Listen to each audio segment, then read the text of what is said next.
Asia cup থেকে বাংলাদেশের বিদায়ের পর একটা দিন কেটে গেল। 24 ঘন্টা এখনো হয়নি, 19-20 ঘন্টা হয়েছে। তবে একদিন কেন, 1 বছর 2 বছর 5 বছর পরেও 24 ঘন্টা কেন, 24 মাস 48 মাস 72 মাস পরেও এই ম্যাচটার দিকে আমাদের ফিরে ফিরে তাকাতে হবে।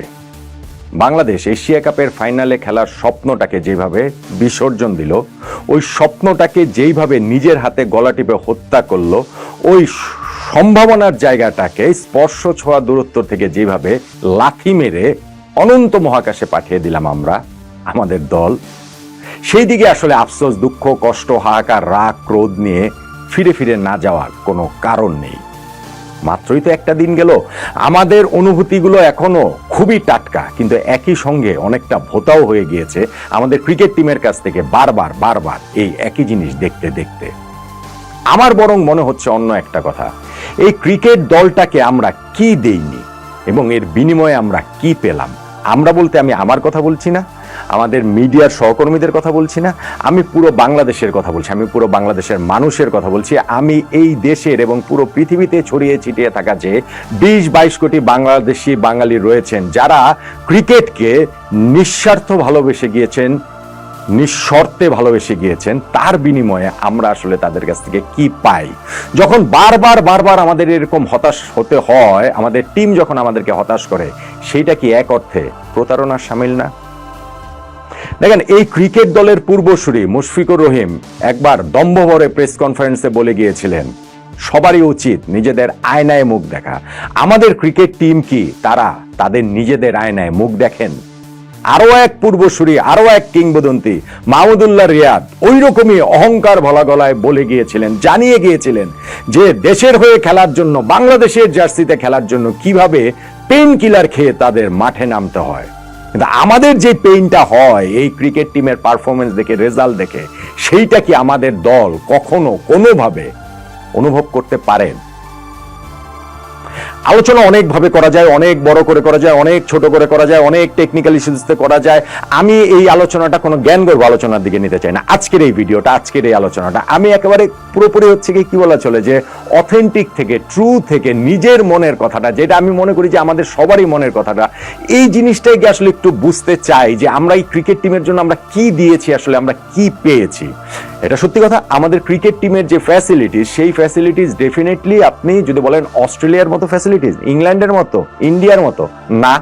কিন্তু আপনি যদি বাংলাদেশের বাস্তবতাতে চিন্তা করেন, আমাদের বাস্তবতাতে কোন সেক্টরের ফ্যাসিলিটিস, টপ লেভেলের এই ফ্যাসিলিটিস, আমাদের ক্রিকেটাররা যে ফ্যাসিলিটিস পান এরকম রয়েছেন। আমাদের এইখানটাতে যারা সরকারি চাকরিজীবী রয়েছেন, তারা কি আমাদের ন্যাশনাল টিম, আমি কিন্তু বলছি না যে হ্যাঁ আমাদের ডোমেস্টিক স্ট্রাকচার ভালো হওয়া উচিত, আমাদের এখানে পাইপলাইন স্ট্রং হওয়া উচিত, আমাদের ন্যাশনাল টিমে আসার আগে এই ক্রিকেটারদের আরো অনেক শক্তপোক্ত হয়ে, আরো অনেক রেডি হয়ে আসা উচিত, আমাদের ডোমেস্টিক টুর্নামেন্টগুলো আরো কম্পিটিটিভ হওয়া উচিত। এগুলো তো জ্ঞানী আলোচনা, বড় আলোচনা। আমি একেবারে ন্যারো ডাউন করে আমাদের ন্যাশনাল টিমের এই জায়গাটাতে নিয়ে আসি এবং অন্যান্য জায়গার সাথে যদি আপনি তুলনা করেন, আমাদের যারা সরকারি চাকরিজীবী রয়েছেন তাদের ফ্যাসিলিটিস কি এর চেয়ে বেশি? আমাদের যারা বেসরকারি চাকরিজীবী রয়েছেন তাদের ফ্যাসিলিটিস কি আমাদের এই ক্রিকেট টিমের চেয়ে বেশি? আমাদের এইখানে যারা গার্মেন্ট সেক্টরে কাজ করছেন, আমাদের এইখানে যারা ব্যবসায়ী সম্প্রদায় রয়েছেন, আমাদের এইখানে কৃষক, শ্রমিক, মজুর, বিদেশ থেকে যারা রেমিটেন্স যোদ্ধারা, যেই ভাইয়েরা রয়েছেন, বোনেরা রয়েছেন, তাদের যেই ফ্যাসিলিটিস, আমাদের ক্রিকেট টিমের ফ্যাসিলিটিস কি তার চেয়ে কম নাকি বেশি? বাংলাদেশে থেকে বাংলাদেশের বাস্তবতাটা মাথায় রাখতে হবে। বাংলাদেশে থেকে বাংলাদেশের বাস্তবতায় অন্যান্য জায়গাগুলোর সাথে তুলনা করতে হবে। অবশ্যই বেশি, অবশ্যই ক্রিকেটারদেরকে আমরা অনেক বেশি ফ্যাসিলিটিস এই জায়গাটাতে প্রোভাইড করি। হ্যাঁ, তাদের উপরে আমাদের আশা বেশি, তাদের উপরে আমাদের ভরসা বেশি। তারা আমাদের ন্যাশনাল হিরো, তারা আমাদের ন্যাশনাল আইকন। তারা যখন কোনো একটা জায়গাতে জিতে যায়, আমরা প্রত্যেকে মনে করি ওই জয়টা আমাদের। ঠিক তেমনি ভাবে তারা হেরে গেলে আমাদের প্রত্যেকেরই মাথা হেট হয়ে যায়। আমরা তো মাথাটা উঁচু করে থাকতে চাই। আমরা যখন আমাদের এই বাস্তবতায় থেকে তাদেরকে সেই সর্বোচ্চ ফ্যাসিলিটিসটা দিব, তাহলে সেটার প্রতিদানকে আমরা এইরকম ভাবে পাবো।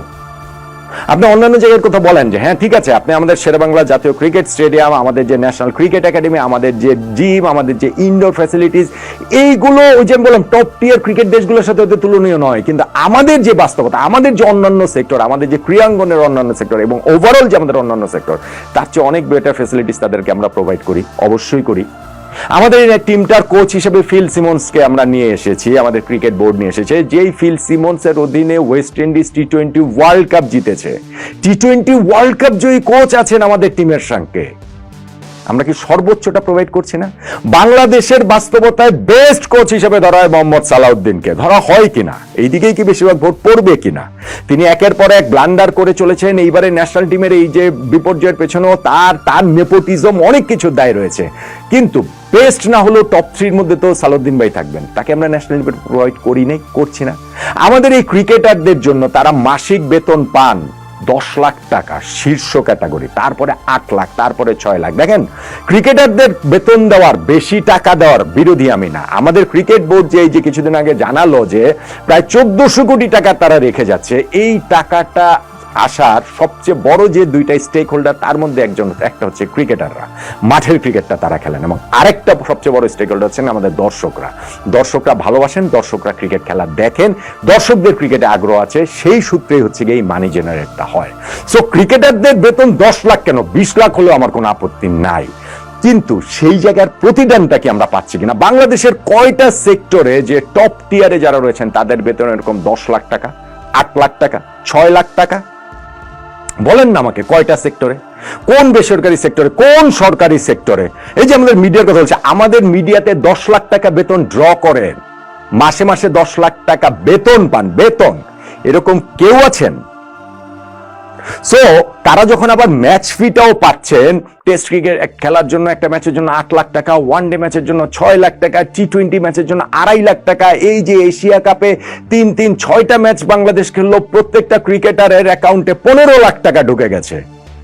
কোন সেক্টরে আছে যারা এইরকম ভাবে টাকা উপার্জন করতে পারেন? সো তাদের জন্য তো এটা আমরা দিচ্ছি, এবং তারা সেটা আর্নও করে নিয়েছেন। ডেফিনেটলি প্রতিদানটা কি আমরা পাচ্ছি? আমাদের কি তারা ওই জায়গাটাতে যথার্থ প্রতিদানটা কি দিতে পারছেন, নাকি আমাদেরকে তারা বারবার হতাশই করে চলেছেন? দেখেন, আমাদের ক্রিকেটারদের, আমি ফ্যাসিলিটিসের কথা বলছি, আমাদের ট্রেনিং এর কথা বলছি, আমাদের কোচিং স্টাফের কথা বলছি।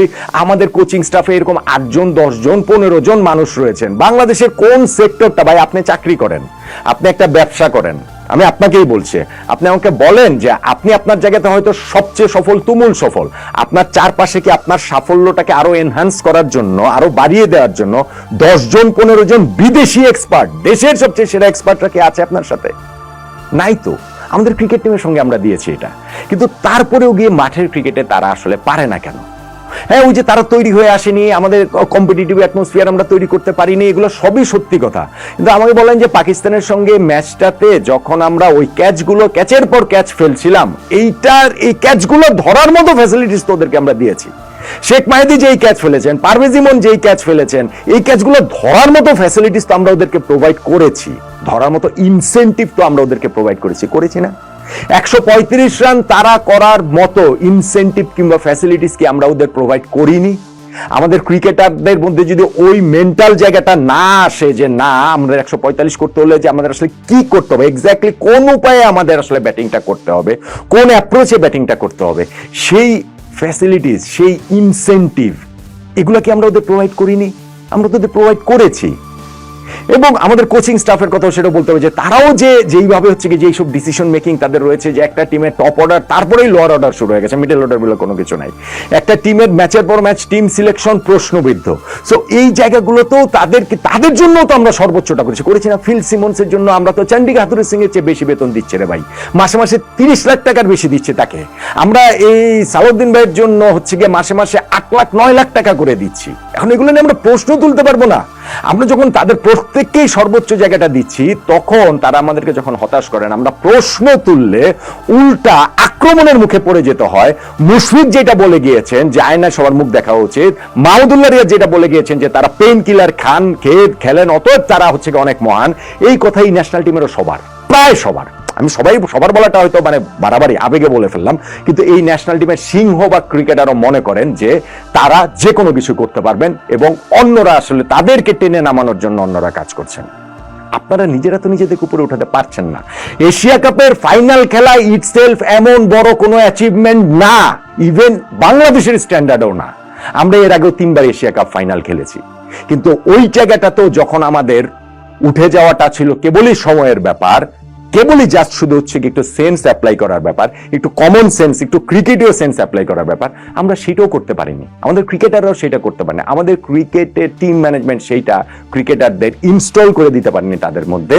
আমরা ওই জায়গাটাতে ফেল করেছি। তাহলে ওই জায়গাটাতেই তো আবার ফেরত যেতে হচ্ছে। এই যে ক্রিকেটারদের যে আমরা ভালোবেসেছি, এই দেশের মানুষ, পুরো পৃথিবীতে ছড়িয়ে ছিটিয়ে থাকে দেশের মানুষ যে ক্রিকেটারদের এরকম নিঃশর্ত এবং নিঃস্বার্থ ভালোবেসেছে, সেই ভালোবাসাটাই কি আসলে ভুল? সেই ভালোবাসাটাই কি আসলে কাল হলো? সেই ভালোবাসাটাই কি আমাদের ক্রিকেট দল গ্র্যান্টেড হিসেবে নিয়েছে যে নো ম্যাটার হোয়াট, যাই হোক না কেন আমাদের তো ওরা ভালোবাসবে, আমাদের ছাড়া ওদের আসলে উপায়টা কি? এবং এই কারণে কি তাদের মধ্যে উন্নতির তাড়নাটা নাই? এই কারণেই কি এখনো আমরা ওয়ার্ল্ড ক্রিকেটে গিয়ে অন্যান্য দলের সঙ্গে এইভাবে খাবি খাই? এবং এই যে একটা চক্র, সেই চক্রটা থেকে আমরা কি আর কোনোদিনই বেরোতে পারবো না? আমাদের ক্রিকেট টিম কি আমাদের কোনোদিনই এই যে আমাদের সঙ্গে দিনের পর দিন, মাসের পর মাস, বছরের পর বছর ধরে কোট আনকোট একটা প্রতারণা করে যাচ্ছে, অ্যাপার্ট ফ্রম দ্যাট টাইম আমি বলবো 2015 থেকে 19 ওই সময়টার মধ্যে আমাদের ক্রিকেট দল বরং আমাদেরকে অনেক সাফল্য দিয়েছে এবং সেইখান থেকে আমাদের এক্সপেকটেশনের জায়গাটা তৈরি হয়েছে যে না, পরবর্তী জায়গাটাতে এসে ওইখান থেকে আমরা পরের ধাপে চলে যাব। কিন্তু ওইখান থেকে কিন্তু আমরা ক্রমশ পিছিয়েই যাচ্ছি, স্পেশালি 2023 এই ওয়ানডে ওয়ার্ল্ড কাপ থেকে শুরু করে এখন গত 2 বছর, 2.5 বছর ধরে দেশের ক্রিকেট যেমন নিম্নমুখী, যেমন নিম্নগামী, সেইখান থেকে একটা সতেজ হাওয়া হিসাবে এই এশিয়া কাপের পারফরমেন্সটা আসতে পারত যদি আমরা অ্যাটলিস্ট ফাইনালটাতে খেলতে পারতাম। কিন্তু আমাদের দল সেটা আসলে পারেনি। আমাদের ক্রিকেটারদের কাছে সেইটা আসলে ম্যাটার করে বলেও মনে হয় না, যেই কারণে ম্যাচের ওরকম টেন্স মোমেন্টে ক্যামেরা ডাগ আউটে ধরলে আমরা লিটন দাসকে হাসতে দেখি। আমরা সবাই যখন দাঁত কামড়াচ্ছি, নখ কামড়াচ্ছি, টেনশনে কি হবে অবস্থা, তখন ন্যাশনাল টিমের ক্যাপ্টেন ওই অবস্থাকে পাত্তা না দিয়ে হাসতে পারেন এবং আমাদের টিম এরকম ভাবেই মুখ থুবড়ে পড়ে যায়। আমরা নিজেই যদি নিজেদেরকে ওঠাতে না চাই, আমরা যদি নিজেই নিজেদের উন্নতির জায়গাটা না চাই, তাহলে আমাদের উন্নতিটা কে করবে? অবশ্যই আমাদের ক্রিকেট বোর্ডের অনেক কিছু করা আছে, অবশ্যই পলিসি মেকিং লেভেলে অনেক কিছু করা আছে, অবশ্যই আমাদের দর্শকদের অনেক কিছু করা আছে, মিডিয়ার অনেক কিছু করা আছে, প্রত্যেকটা জায়গাতে করা রয়েছে। কিন্তু পাকিস্তানের সঙ্গে যেইভাবে হেরে এশিয়া কাপ থেকে বাংলাদেশ বিদায় নিয়েছে, এইখানটাতে ক্রিকেট বোর্ডের কোনো দায় নাই, দর্শকদের কোনো দায় নাই, মিডিয়ার কোনো দায় নাই, ফ্যাসিলিটিসের কোনো দায় নাই, ইনসেন্টিভের কোনো দায় নাই। অ্যাবসলিউটলি এটার দায় হচ্ছে গিয়ে ক্রিকেটারদের এবং টিম ম্যানেজমেন্টের। ওই দিন আমরা ফেল করেছি এবং সেটা ব্যতিক্রম হিসেবে না, দিনের পর দিন আমরা এই ফেইলিয়ারের ভেতর দিয়ে যাচ্ছি, এই চক্রের ভেতর দিয়ে আসলে যাচ্ছি। ক্রিকেটারদের নিঃশর্তে এবং নিঃস্বার্থে ভালোবাসাটাই কি আসলে তাদেরকে পেছনে টেনে ধরছে কিনা, সেই প্রশ্নের মুখোমুখি বোধহয় আমাদের হতে হবে। এবং আমাদের ক্রিকেটারদেরও তাদের ওই পূর্বসূরির কথা ধার করেই বলি, পেইন কিলার খাওয়ার গল্প না বলে আমাদের যে কতটা পেইন সেটা একটু বোঝার চেষ্টা করুন। অন্যদেরকে আয়না দেখার উদ্ধত পরামর্শ না দিয়ে নিজেরা একটু নিজেদের আয়নায় দেখুন, আয়নার সামনে দাঁড়ান, আপনারা কি করছেন।